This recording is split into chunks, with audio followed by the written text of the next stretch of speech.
updates from yesterday. So I know I gave you a list yesterday of the guys that were not practicing. I think that's going to be similar today, including Matthew. Matthew won't take part in anything today. So I just want to give you probably a little bit more update on Frank Ragnow. You know, he had a unique injury. Didn't have enough information on it, really anything yesterday to give you. So I want to give it to you today. I think the term fractured throat was kind of been thrown out there. But really the biggest concern that we have, and the concern that going forward for him is really his vocal cords. That sometime during the game, early in the game, he took a hit to his throat area. It was important for us to continue to evaluate him through the game, including at halftime, during the game, third and fourth quarter. Really, the most important thing was, his airway, how he was breathing, how he was swallowing, how he was breathing, that kind of thing. So as they checked that out during the game, he was still able to function well. So he was safe to go back in the game. And then, I think the initial concern was just all the trauma that he had to it. And so after seeing more specialists throughout yesterday, they've basically brought it to it's more of the vocal cord injury. So they're having him rest his voice. Won't be speaking, really here. Yesterday, no words spoken. Today, no words spoken. He's not supposed to talk through Friday, and then we'll be able to reevaluate it on Friday toward the end of the week. So a little bit of, up and down with some of the information that was coming to us. So just wanted to give you a good update today on that.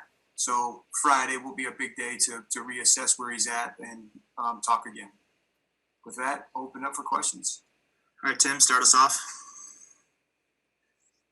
Hey, Bev, thanks for taking the time. Can you just speak to Frank's toughness? I mean, the guy suffers that injury in the first quarter, I think the first couple series, from what the quarterback said yesterday. He walks up to the quarterback, says, "I can't talk," and then just continues to play through the whole game. Just speak to his toughness. Yeah, these guys are amazing. Really, every guy's so different, but, particularly these linemen. Obviously Matthew as well. It's amazing the things that they'll put their bodies through and what they're willing to fight through. Really it comes down to they want to be there for their teammates. They want to be there for, Frank wants to be there for the fellow offensive linemen, but he wants to be there for his defensive teammates as well. And it's, it just shows like how important this stuff is to these guys that they'll be willing to go to those lengths to stay in the game and, help their team in any way they can. And then just a quick follow-up. I know you said he's not expected to talk until Friday. Can he play if he can't talk? Is that a situation that you've even thought about to this point? Or are you just going to wait till Friday? Or can you guys get through the signals and everything with the quarterbacks? Or is that something you haven't thought about yet? Yeah, no, we definitely have to think about all that, all the, the contingency plans in case that happens. But I think right now it's just important for us to wait till Friday to see, how it progresses, where he's going to be at. We really can't make a statement on if he's going to play or not. That's going to be basically up to the medical professionals and the specialists to tell us if he can do that. We want to make sure that obviously we're putting him out there in a safe environment and that he's safe to be able to do that. So we'll wait till Friday and we'll handle all that as it comes our way. Mike? Hey, Bev, you kind of answered a little bit of what I wanted to ask, but how safe would it even be? Because if it's a vocal cord injury, vocal cord contusion, is there a risk that if he got hit somewhere, it could really do permanent damage, even if he's out there? Yeah, that's a great question, Mike. I'm not the medical professional. I wish I could give you, really good information, but I can tell you this. I know that, we went from our people to the specialists, and the specialists will really guide us on that information and whether it's safe for him to go back out in the game. And I can tell you, we're not going to put him out there if it's not safe. We don't want, long repercussions of this for him down the road. And I don't think he would want that either. So, we'll take the information that we get from the specialists and go with that. This might be an odd question, but is Matthew potentially playing at all tied to Frank playing? If Frank doesn't play, considering Matthew is injured, does that maybe lessen the chance of putting Matthew out there because of the inexperience you really have at center behind him? I wouldn't think that would be the case, no. Okay. And one football question I have for you. You were Adrian Peterson's offensive coordinator when he would go back-to-back 300-yard carry seasons. How do you manage that this season after? How do you handle that the season after?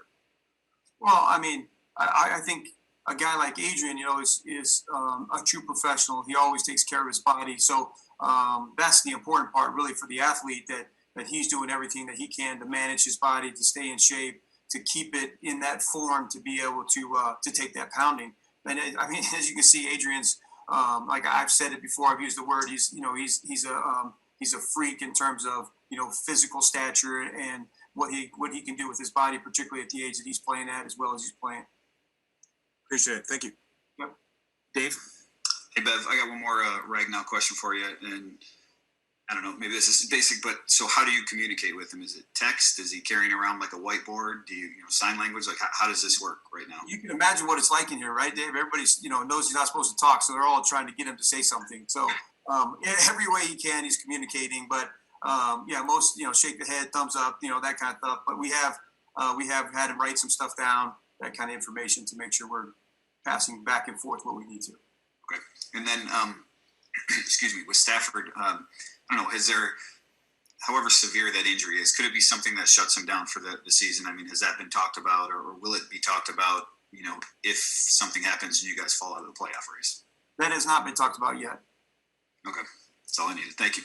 All right, Tim, one more.